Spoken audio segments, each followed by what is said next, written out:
கர்த்தருடைய பரிசுத்த நாமத்திற்கு மகிமை உண்டாவதாக. இந்த காலை வேளையிலே தேவனுடைய வார்த்தையை தியானிக்க கர்த்தர் நமக்கு கிருபை செய்திருக்காய் ஸ்தோத்திரம். இந்த பிப்ரவரி மாதம் 1ஆம் தேதி தேவன் நமக்கு கொடுக்கிற ஒரு வாக்குத்தத்தம்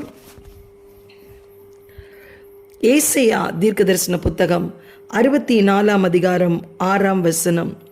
தேவனே, உமக்கு காத்திருக்கிறவர்களுக்கு நீர் செய்பவைகளை நீரே அல்லாமல் உலக தோற்றம் முதற்கொண்டு ஒருவரும் கேட்டதும் இல்லை, செவியால் உணர்ந்து கொள்ளதும் இல்லை, அவைகளை கண்டதும் இல்லை. ஆம், எனக்கு பிரியமானவர்களே, கடந்த ஜனவரி மாதம் தேவன் சொன்னார், கிரகிக்க முடியாத பெரிய காரியங்களை உனக்கு செய்வேன். அப்படியாகவே அநேகருடைய வாழ்க்கையிலே என்னுடைய வாழ்க்கையிலும் நான் பார்த்து கொண்டு தான் இருந்தேன்.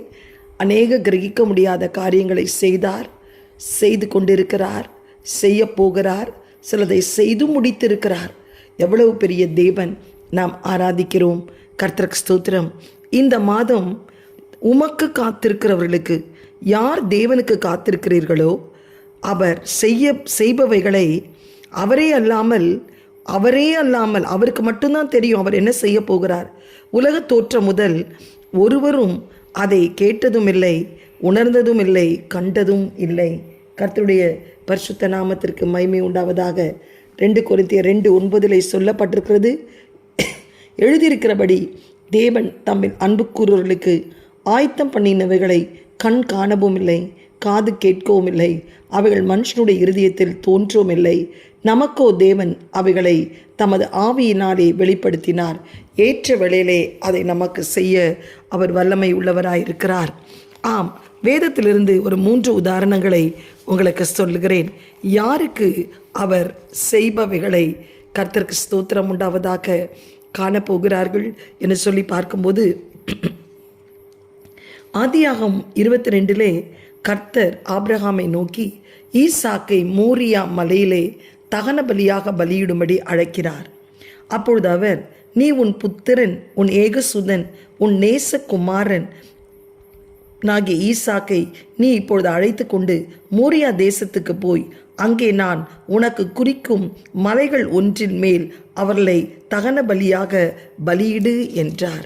கர்த்தருடைய பரிசுத்த நாமத்திற்கு மகிமை உண்டாவதாக. தகன பலியாக பலியிடு. அப்பொழுது ஆபிரகாம் ஆண்டவருடைய வார்த்தைக்கு கீழ்ப்படிந்து ஈசாக்கோடு அவர் கடந்து போகிறார். கூட வந்த வேலைக்காரர்களை மலை அடிவாரத்தில் நிறுத்திவிட்டு, நானும் என் பிள்ளையாண்டாலும் தொழுது கொண்டு திரும்பி வருவோம் என்று சொன்னார். மலை மேல் ஏறும்போது பிள்ளையாண்டான் தகப்பனை பார்த்து கேட்கிறார், என் தகப்பனே, பட்டயம் இருக்கிறது, தீவட்டி இருக்கிறது, விறகு இருக்கிறது, ஆனால் பலிக்கான ஆட்டுக்குட்டி எங்கே என்று கேட்டபோது, பலிக்கான ஆட்டுக்குட்டியை கர்த்தர் தம்முடைய பர்வதத்திலே பார்த்து கொள்வார் என்று அவன் சொன்னான். கர்த்தருக்கு ஸ்தோத்திரம். பலிக்கான ஆட்டுக்குட்டியை தமது பர்வதத்திலே பார்த்து கொள்வார் என்று சொன்னான். அங்கு கடந்து போகிறார்கள். பலிபீடத்தை கட்டுகிறான். பிள்ளையாண்டானை அந்த பலிபீடத்தின் மேல் வைக்கிறான். கர்த்தருக்கு ஸ்தோத்திரம். தன் குமாரனாகி ஈசாக்கை கட்டி அந்த பலிபீடத்தில் அடுக்கிய கட்டைகளின் மேல் அவனை கிடத்தினான். பின்பு ஆபிரகாம் தன் குமாரனை வெட்டும்படி தன் கையை நீட்டி கத்தியை எடுத்தான்.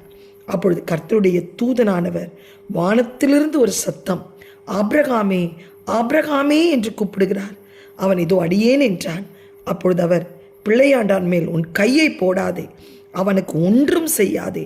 நீ அவனை உன் புத்திரன் என்றும் உன் ஏகசுதன் என்று பாராமல் எனக்காக ஒப்பு கொடுத்தபடியினால் நீ தேவனுக்கு பயப்படுகிறவன் என்று இப்பொழுது அறிந்திருக்கிறேன் என்றார். ஆபிரகாம் தன் கண்களை ஏறெடுத்து பார்க்கும்போது ஏதோ பின்னாக புதர்கள் தன் கொம்புகள் சிக்கி கொண்டிருந்த ஒரு ஆட்டுக்கடாவை கண்டான். அப்பொழுது ஆபிரகாம் போய் கடாவை பிடித்து அதை தன் குமாரனுக்கு பதிலாக தகன பலியிட்டு அந்த இடத்திற்கு ஏகோவாய் ஈரே என்று பெயரிட்டான்.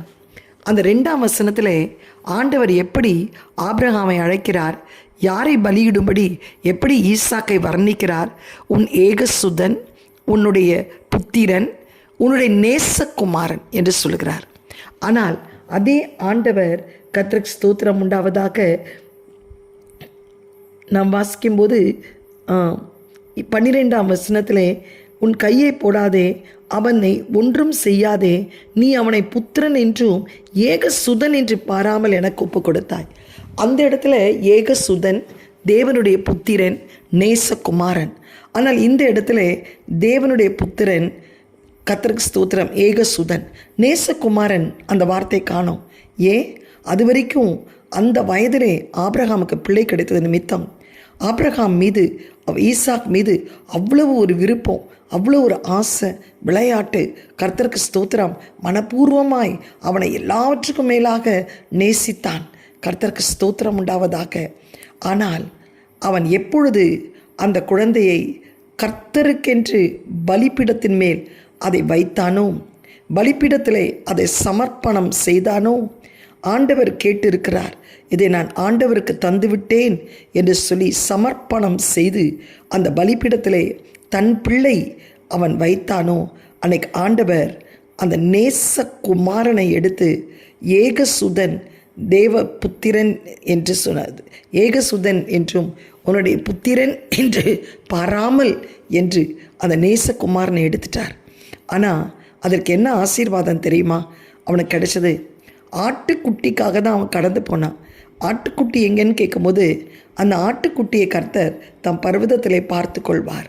ஆனால் இந்த இடத்துல பலிபீடத்திலே தன்னுடைய மகனை, தன்னுடைய நேசகுமாரனை அவன் பலியிட்டு, இனி அவன் என்னுடைய நேசகுமாரன் அல்ல, அவன் தேவனுடைய சுதன், தேவனுடைய புத்திரன் என்று அர்ப்பணித்தது நிமித்தம் அந்த இடத்துல ஆண்டவர் ஒரு ஆட்டுக்கடாவை காணும்படி கர்த்தர் கிருபை செய்தார். எனக்கு அருமையானவர்களே, இந்த மாதம் உன் பிள்ளைகளை குறித்து நீ கவலைப்பட்டு கலங்கி கொண்டு அழுது கொண்டு இருக்கிறாயா? உன் பிள்ளைகளுடைய எதிர்காலம் எப்படி இருக்குமோ என்று சொல்லி ஒரு விதமான பயம் உன்னை ஆண்டு கொண்டிருக்கிறதா? ஒவ்வொரு நாளும் ஆளுடைய சமூகத்தில் கண்ணீர் வடித்து கொண்டிருக்கிறாயா? அப்படி செய்யாதே. உன் பிள்ளையை இன்றைக்கு பலிபீடத்தில் சமர்ப்பணம் செய். இன்றைக்கு உன் நேசகுமாரனாக இருக்கட்டும், நேசகுமாரத்தியாக இருக்கட்டும், அவள் தேவனுக்காக, அவன் தேவனுக்காக தெரிந்து கொள்ளப்பட்ட பாத்திரம்.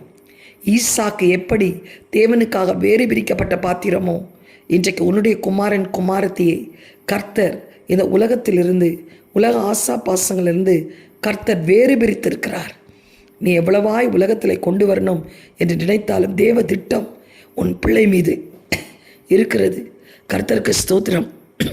உன்னுடைய மனம் போன போக்கிலே கர்த்தர் பிள்ளையை விடப்போவதில்லை.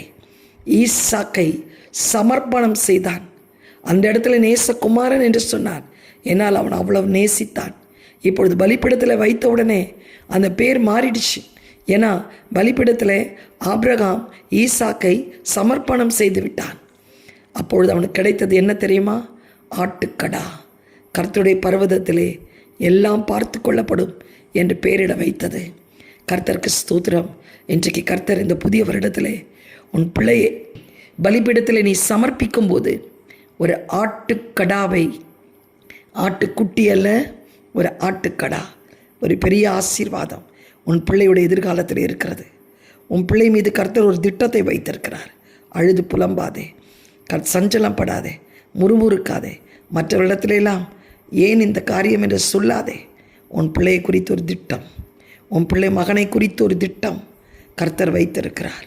அந்த திட்டம் உலக தோற்றம் முதல் ஆண்டவரை அறியாமல் ஒருவரும் கண்டதும் இல்லை, கேட்டதும் இல்லை, அறிந்து கொண்டதும் இல்லை.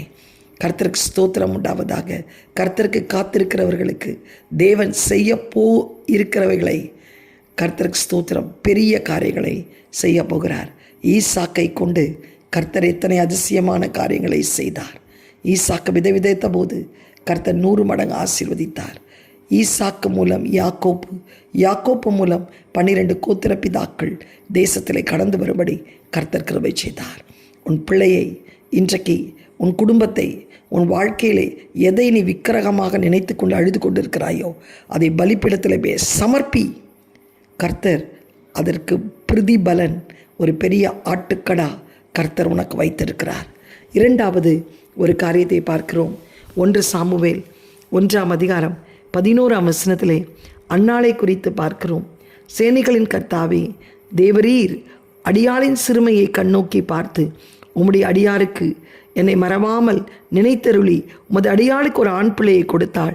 அவள் உயிரோடு இருக்கும் சகல நாளும் நான் அவனை கர்த்தருக்கு ஒப்பு கொடுப்பேன். அவன் தலையின்மை தலையின் மேல் சவகரன் கத்தி படுவதில்லை என்று பொருத்தனை செய்தாள்.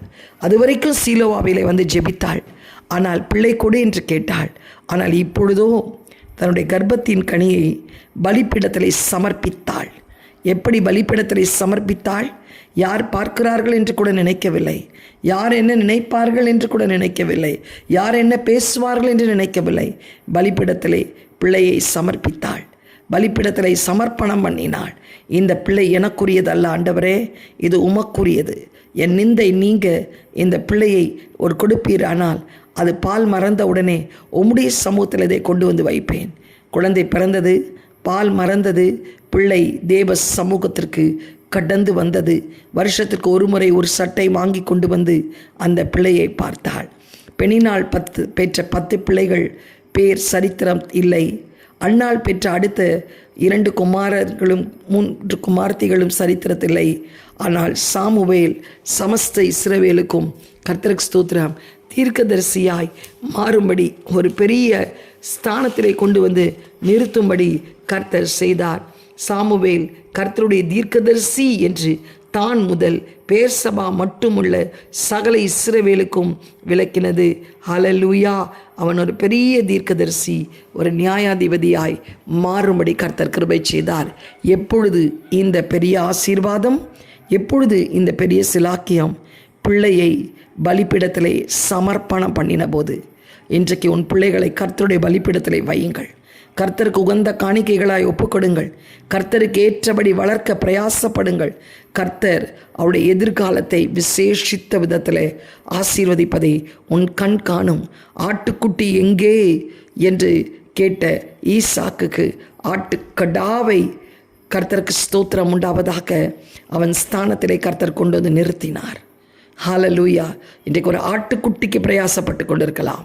தேவன் உன் பிள்ளையை நீ பலிபீடத்திலே கொடுக்கும்போது அந்த பிள்ளைக்கு ஒரு ஆட்டுக்கடாவை அதற்கு வைத்திருக்கிறார், நிகராக வைத்திருக்கிறார். கர்த்தருக்கு ஸ்தோத்திரம். சாமுவேலை பணிவிடை செய்ய சமர்ப்பித்திருக்கலாம். ஆனால் அவனோ கர்த்தர் ஏலிக்கு பிள்ளைகளுக்கு கிடைக்காத சிலாக்கியத்தை அவனுக்கு கிடைக்கும்படி, பேர் சொல்லி அடைக்கும்படி, தரிசனங்களை காணும்படி கர்த்தர் கிருபை செய்தார். இன்னொரு காரியத்தை சொல்ல விரும்புகிறேன். மோசேயுடைய தாய் கர்த்தருக்கு ஸ்தோத்திரம் உண்டாவதாக மோசேயை அவள் பலிபீடத்திலே சமர்ப்பித்தாள்.